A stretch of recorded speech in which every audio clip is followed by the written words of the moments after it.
Hey there, Gold Makers. This is Reckles with WTBGold, and I'm very excited to bring you my first guide for Overwatch from the beta weekend. I wanted to start things off with my favorite hero, Torbjorn. And also, I just wanted to make clear that I've never won any Team Fortress 2 tournaments, and I'm not on Cloud9's Call of Duty team. I do intend, however, to get very, very good at Overwatch, though. So, let's go. As far as basics go, Torbjorn is rated as a level 2 at a 3 difficulty defense character.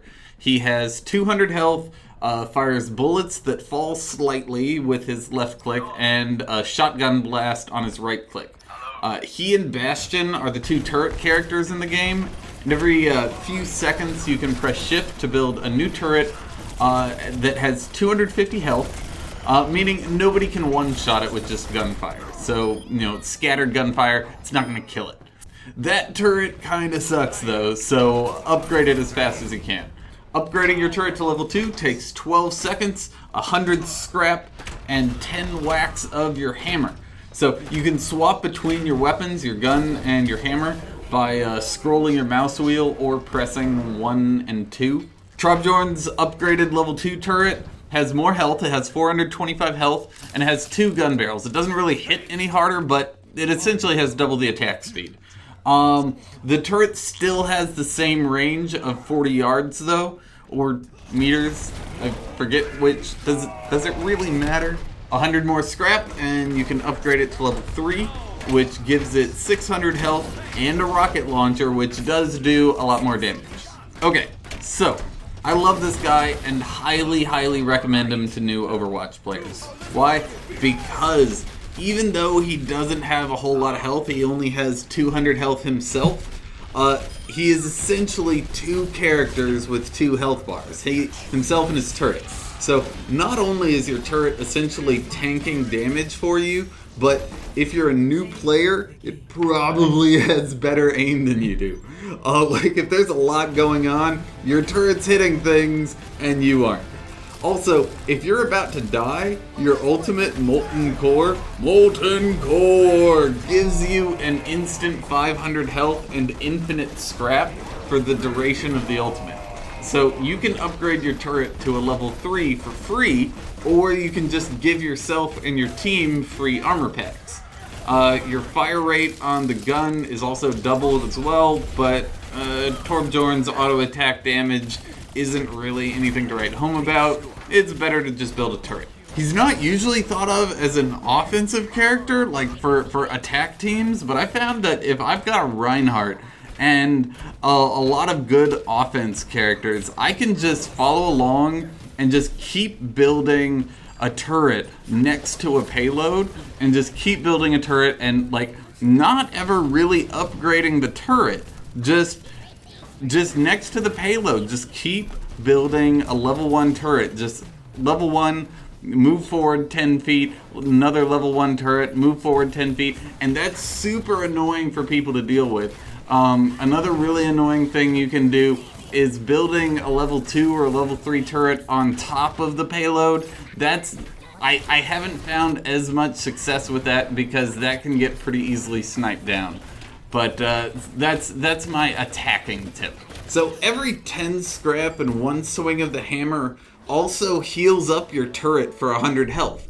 So in essence, you're spawning this stationary DPS and then you're acting like a healer for this DPS that you've spawned. It's kind of an interesting mechanic.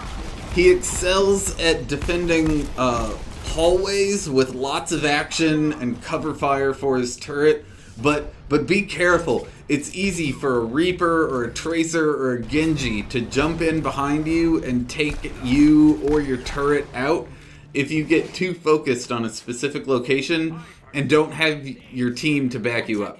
As a rule of thumb, the best spots for your turrets are generally in doorways where you have a little bit of cover already and are slightly above the ground floor. So anti-turret tanks like Reinhardt won't be able to just shift and charge in to melee your turret down. As a side note, I think a good drinking game for this video would be to take a shot every time I say the word turret.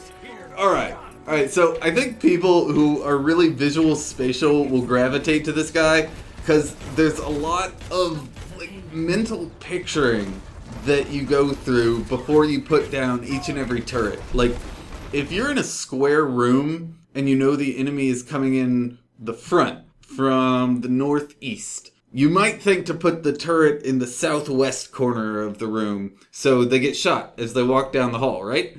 But if you do that, you're going to die and the turret will probably get destroyed too. And then your team's going to lose the objective. So a better spot would be off in the southwest corner of the room with you positioned in maybe the northeast. So anyone who walks through the door is going to get shot by you and your turret, and they're going to have to make a choice between who to kill, and they're going to die for sure because by the time they make that choice, they're dead. Making this more realistic, though, and more exciting is including all the doors, multiple entry points to the room, and multiple heights of the different vantage points that you have to take into account.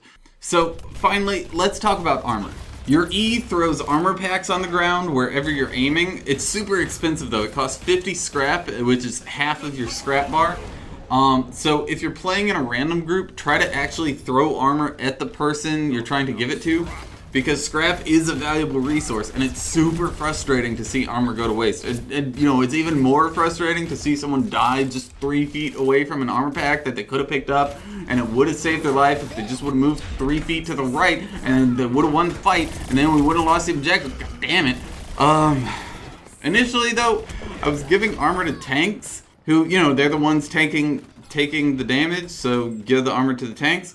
But after learning how damage works, I started giving it to the squishies. See, you have health, which doesn't regen, armor, which doesn't regen, and shields, which do regen.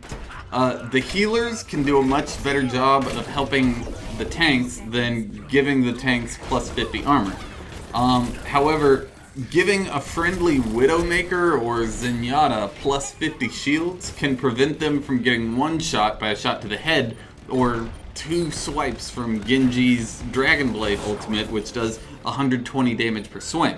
And if you can prevent someone from getting one shot, they can go ahead to cover, grab a health pack, get back out there, get a kill, win the objective without having to do the entire run back. Like, that's the name of the game. Like, not getting one shot is how you win. So, oh, and one thing you want to be careful of is Mai can completely one-shot a turret by building a frost wall underneath it. Hopefully this is a bug and will be fixed. That's all I got for now. Good luck out there with this short little guy. He's a blast with the most laughable play of the games in Overwatch. Enjoy, guys.